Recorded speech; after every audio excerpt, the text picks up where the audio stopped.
Welcome back, everyone, to another episode of Let's Talk Housing. My name is Brennan Thomas, and I'm the co-host here alongside the Stephen Thomas, chief economist and founder of Reports on Housing. Today, we will discuss the most recent news and statistics, building issues, real estate soft landing, Q&A questions, and more. But firstly, this episode marks a huge milestone. Something that I truly can't believe and I'm just astonished by. But the announcement is it's been a year since we started the podcast. And since we released episodes bi-weekly, we are officially on episode 26, which there are typically 26 bi-weeks in a year, which is absolutely surreal and just makes me just delighted to even be here right now. I just want to start by thanking each and every one of you for even tuning into our podcast because it's truly been such a fulfilling journey thus far. But firstly, for this episode, I want to go over the reason behind why we made this podcast initially.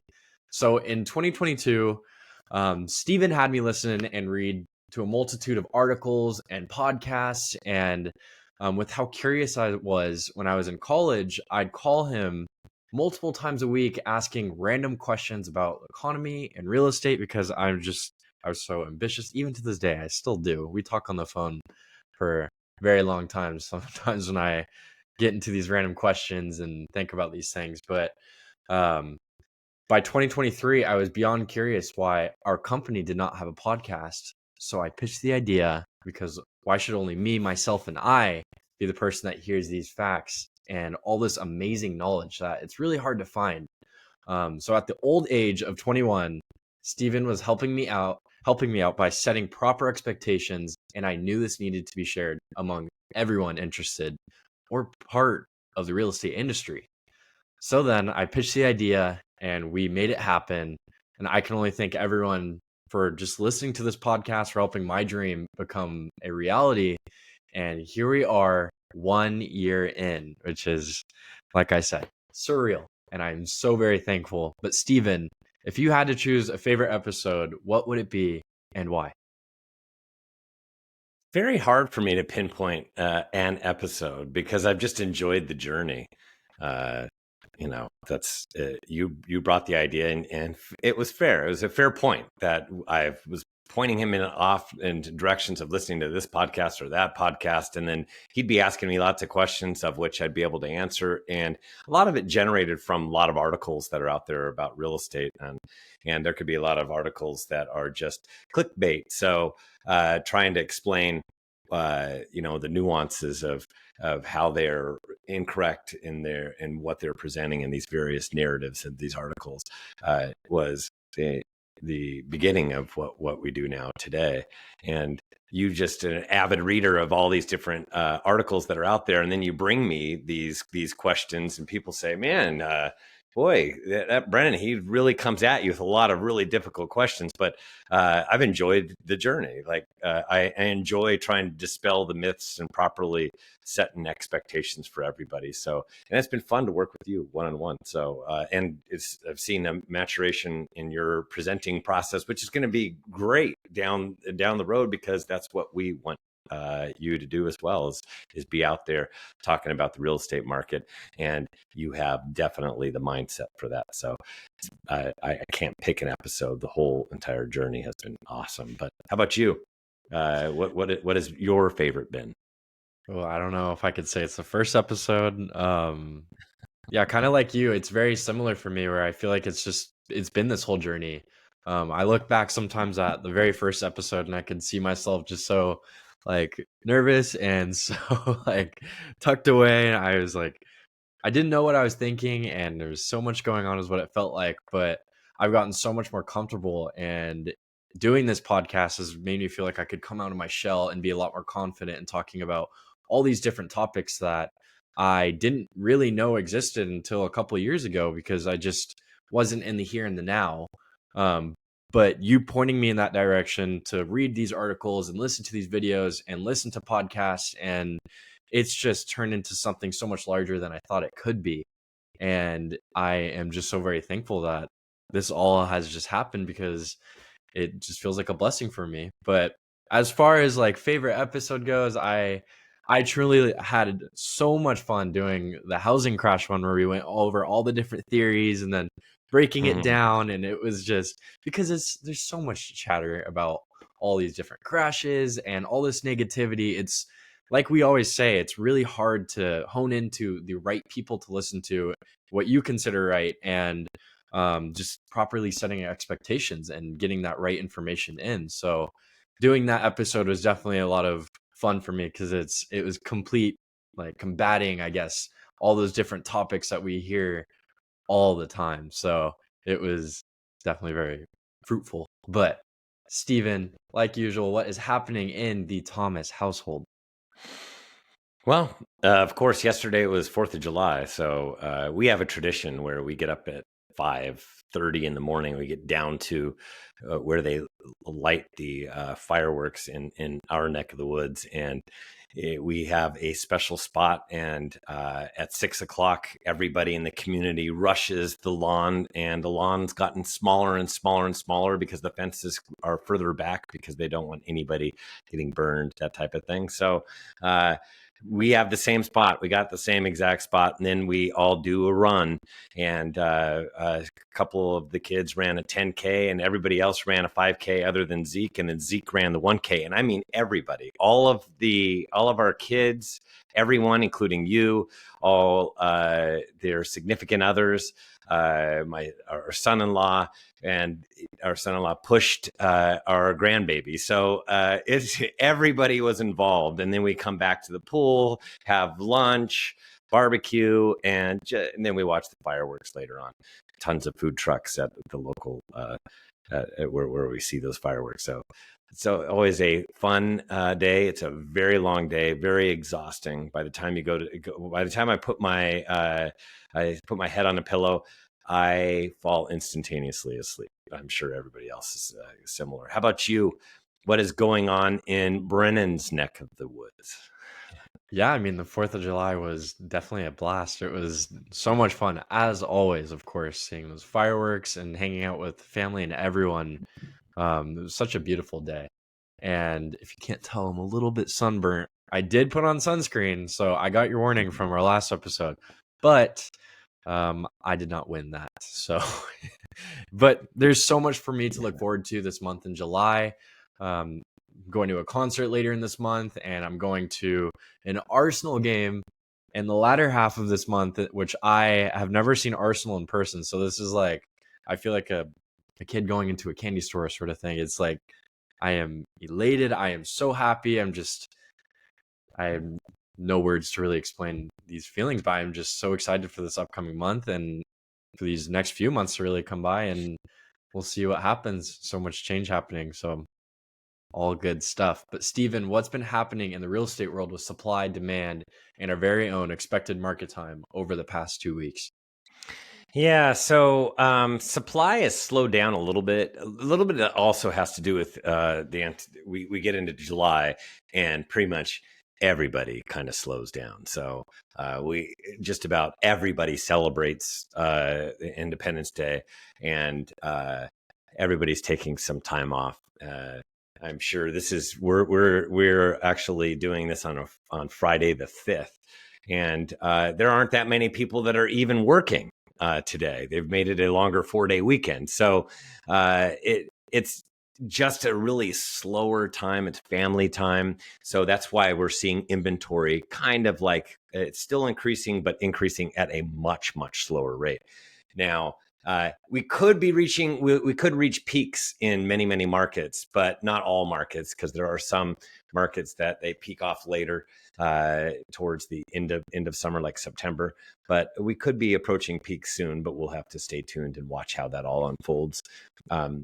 And demand has been coming down. It came down a little bit more also because guess who else takes time off during this time period? Buyers.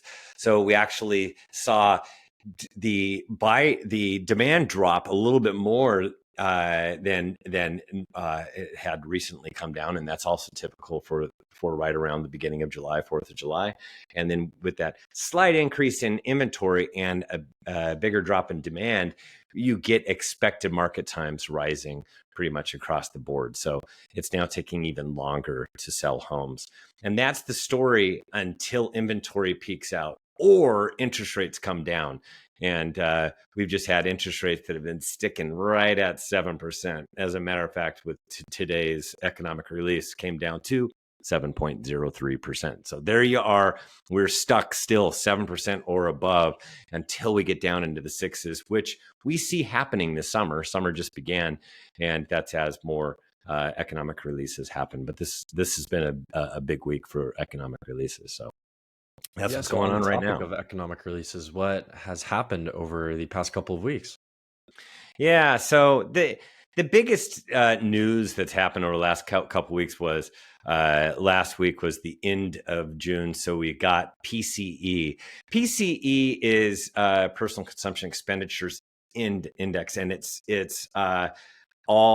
it's just another inflation basket. It's all goods put into this basket and seeing what's happened with inflation. It's actually the preferred one by the Fed and has a better track record. That's only because on CPI, they have shelter as a bigger component, and that owner equivalent rent is broken and it's actually used in both CPI and PCE, but in PCE it's a smaller piece of the equation. So even though it's broken, it's not really dragging the index higher.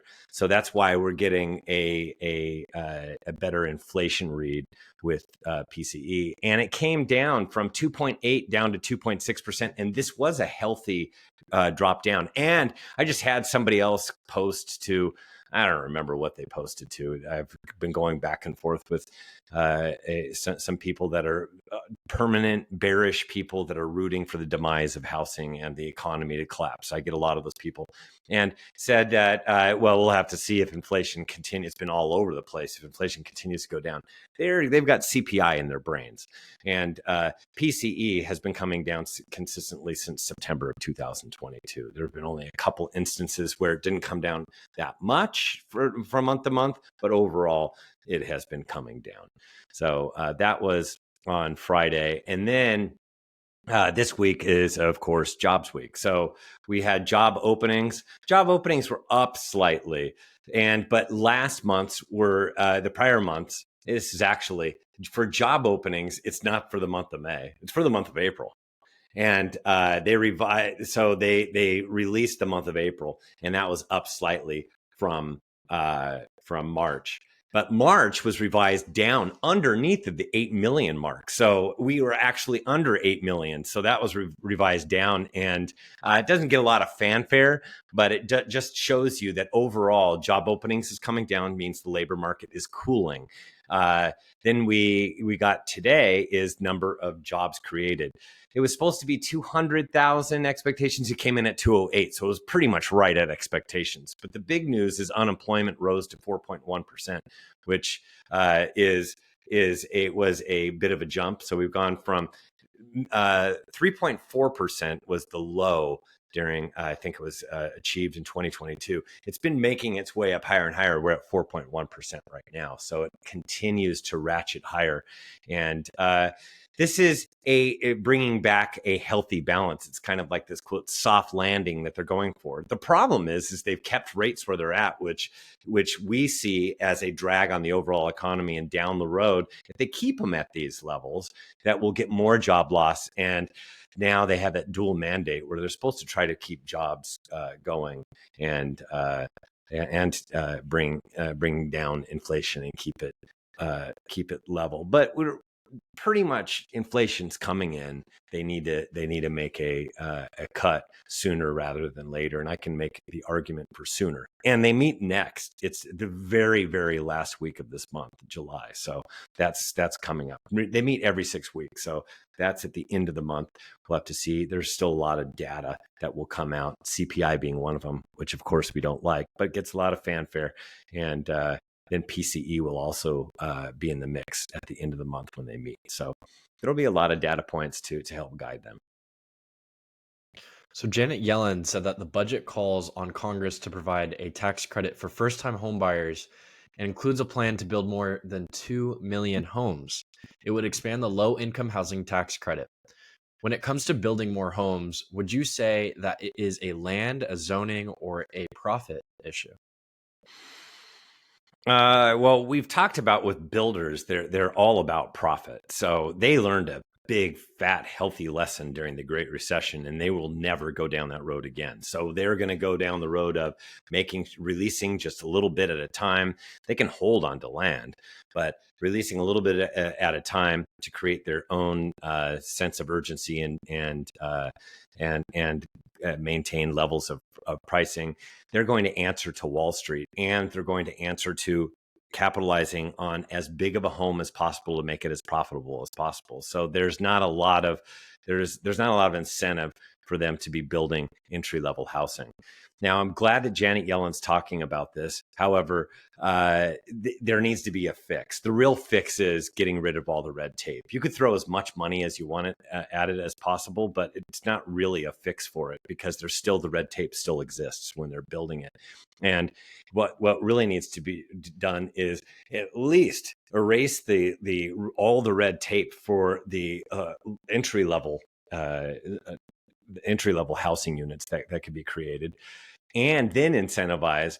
You're going to get builders that will line up for those kind of programs. But they've got it. I'm glad that they're talking about it. There needs to be more discussion wrapped around this. And it deals with governments just getting bigger and bigger. So they're adding this level of bureaucracy, which is painfully expensive for builders to build. They need to lessen that bureaucracy to pave a pathway to building more. So I'm glad they're talking about it. Their answer to it really doesn't address really what the problem is, and they need to get some people together and let's have a housing summit on both sides of the aisle, because everybody cares about housing, and figure out a way to pave a path for more entry-level housing to be created, and listen to all viewpoints so that we can come up with a better plan than let's just sit down and come up with a plan and throw money at it. That's not the answer. I second that idea about the summit. I think that would be very beneficial. So Alex Schwartz said that the issue is not so much about aggregate shortfall of housing units, but rather a mismatch between the cost of housing and the incomes of households, and that whether we believe it or not, there is a housing surplus, but not for people who can afford a home, or for who can't afford a home. Would you agree with this statement? Yeah, the surplus is what they're saying is in the high cost areas of the housing market. That's true right now, right this second. But if you really look at it, there's not enough homes that are available, and this smaller entry level housing is not turning. There are a lot of baby boomers that are hanging onto their homes, assets, and we don't have a lot of churn. We need to develop a way to make the churn happen. Housing Summit would definitely do that. Yeah, I don't agree with him that we have a housing surplus. There's not a giant number of homes that are sitting out there to squelch the appetite of potential homeowners. The issue right now is you can say that in this market with high interest rates. Yeah, who can afford it? Just the upper class can afford it, middle to upper class. So we're excluding this lower class, and even the entry level housing when it comes on right now, not as many people can afford it because of how interest rates have kind of like pushed them out of the homeownership box. That'll be fixed down the road once we get inflation under control and we bring down the short-term federal funds rate from 5.5%, where it exists today, down to about 3%. That's a big drop. We'll see a big drop in interest rates. We think that there's the path for interest rates is the upper fours down the road, and that's where we'll play out. And you could do the math.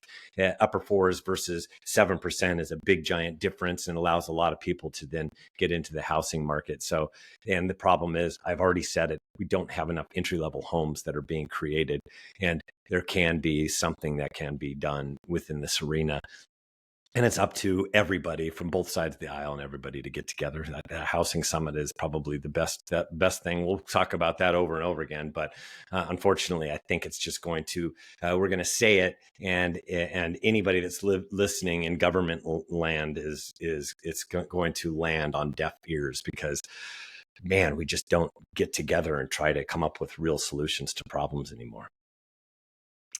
So, what I wanted to ask you is, with where we are today, is housing seeing a soft landing?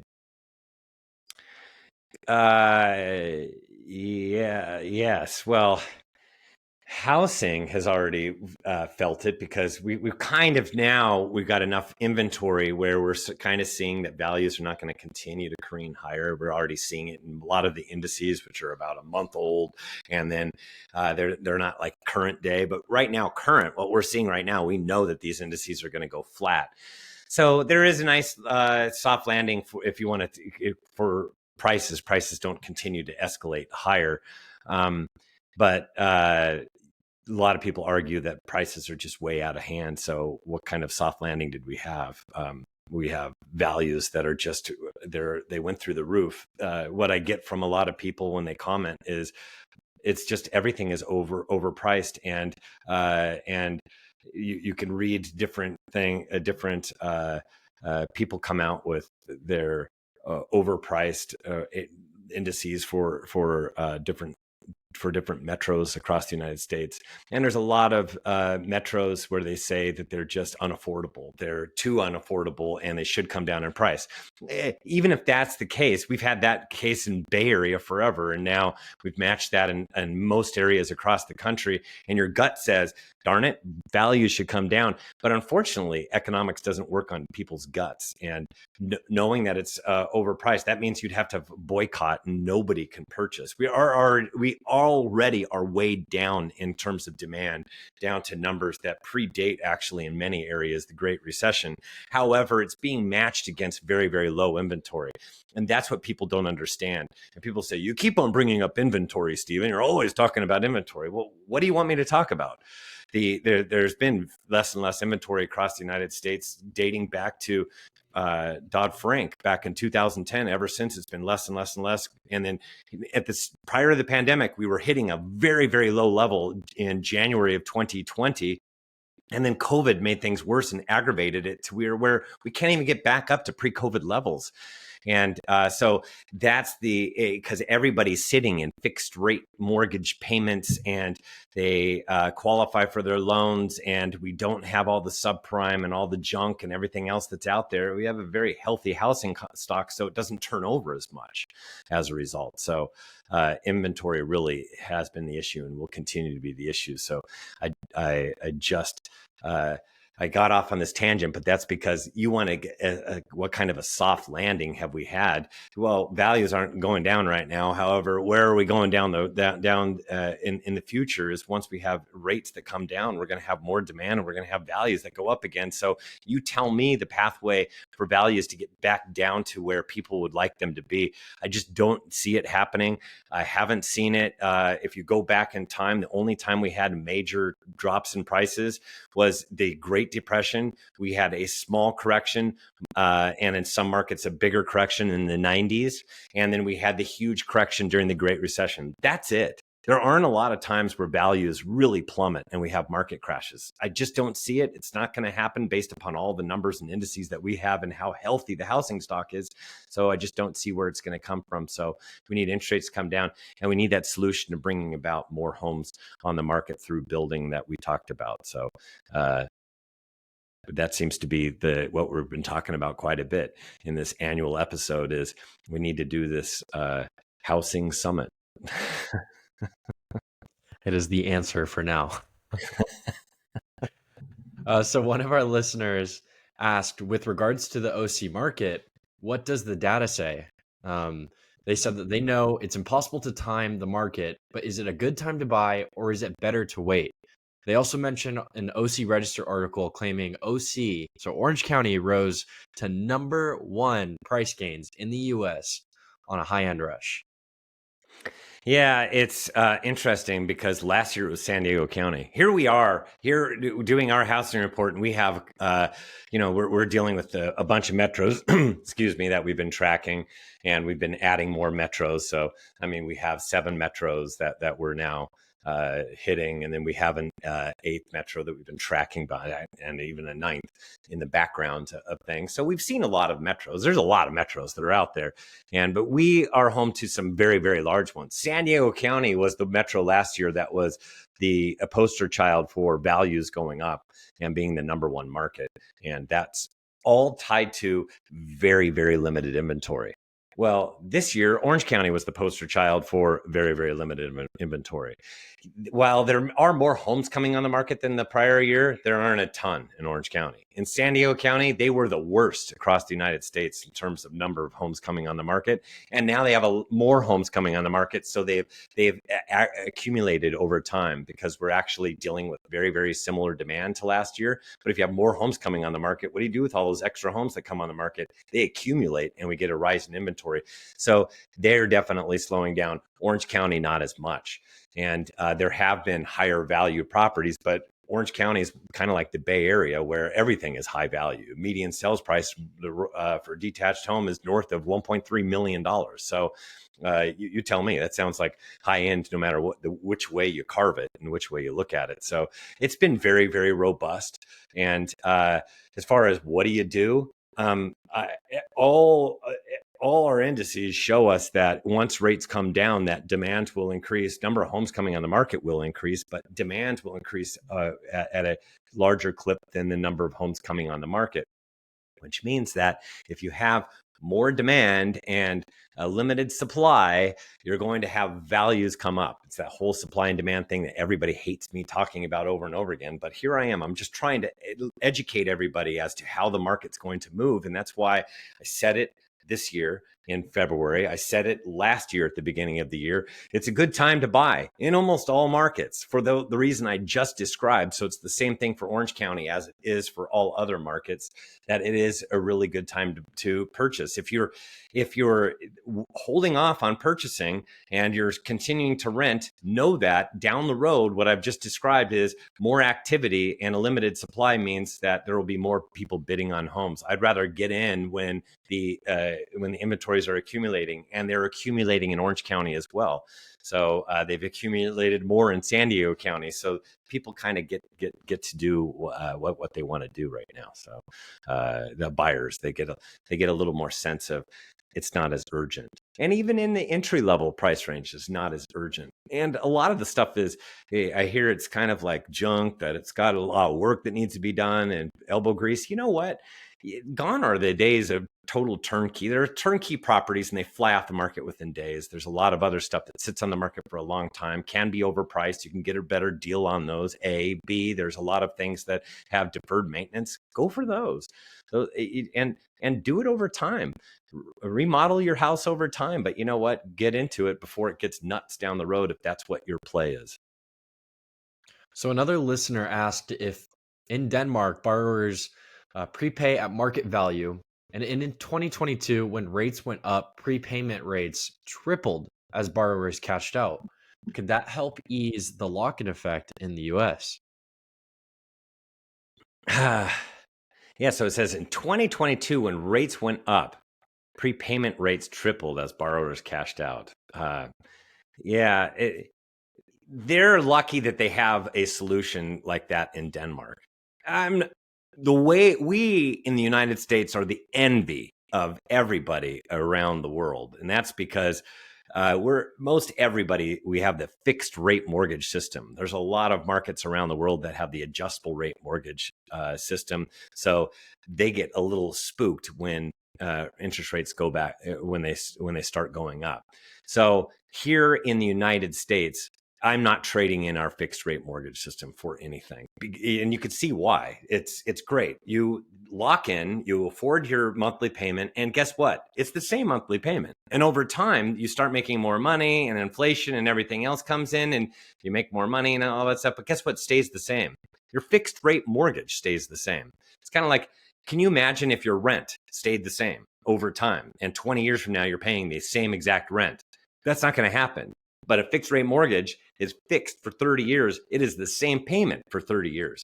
That is hard to wrap people's heads around because there's all this negative stories about homeowners that are brand new buyers. They buy a home and they wish they hadn't done it. They didn't know about all the expenses that go into it. It's kind of like your car. Once it's paid off, it's pretty cool to run around in a car that's totally paid off. Yes, there are bumps in the road and you have to get the engine, you have to get something fixed. You have to get this fixed. There's different things that need to be fixed. But at the end of the day, you own it free and clear and you don't have a monthly payment. That's huge. And so the difference being with this is you have that low monthly payment. Yeah, it doesn't get paid off for 30 years, but I'm telling you, out down the road, that amount that you're paying, let's call it $2,000 per month. When you're making a lot more money, it's still $2,000 per month. It becomes a smaller and smaller portion of your overall aggregate household income, and it's just super easy to pay on a monthly basis. So that's kind of a cool thing. And yes, down the road, yeah, you'll have to replace roofs and do different things like that, but you are saving so much on a monthly basis that accumulative savings over time is what you use to reinvest in your home. And in the back and what's going on in the house, your house is actually over time pretty much appreciates, and it's been like that for a very, very long time. So it's a very, very good asset. Yeah, people say their stocks do better, the S&P did better and all that stuff. Not everybody has the ability to put a whole bunch of money towards the S&P 500. They're not super duper cash rich where they have a lot of money sitting around. So instead, they're paying rent. If they can slowly but surely accumulate enough so they can make a down payment and then they're paying their mortgage, now again, they're in that same situation. Now it's forced. And then over time, their home becomes an asset. That's not the way to look at it when you're purchasing, but it is a benefit of home ownership that cannot be overlooked. All right. Well, thank you everyone for tuning into another episode of Let's Talk Housing. If you want to learn more about what is going on in the real estate industry across Southern California or the Bay Area in Phoenix and Las Vegas, feel free to check out our YouTube or subscribe today at reportsonhousing.com. And be sure to be on the lookout for a bunch of different promotions that we're doing, at least with our videos, and you'll see it on social media. Just to at least subscribe today. I mean, maybe catch yourself getting a free month or a free 2 months. Just keep an eye out. We'd love to be able to provide that for you and give you that useful, great information. But please leave us a good review. And if you have any questions, feel free to post it to our social media, or you can email me at info@reportsonhousing.com. And we are happy to answer it like today in another episode. How fun is that? So we will see you soon and have a fantastic rest of your day. And thank you so much for this past year. Thank you. Yes, the 26th episode is a wrap.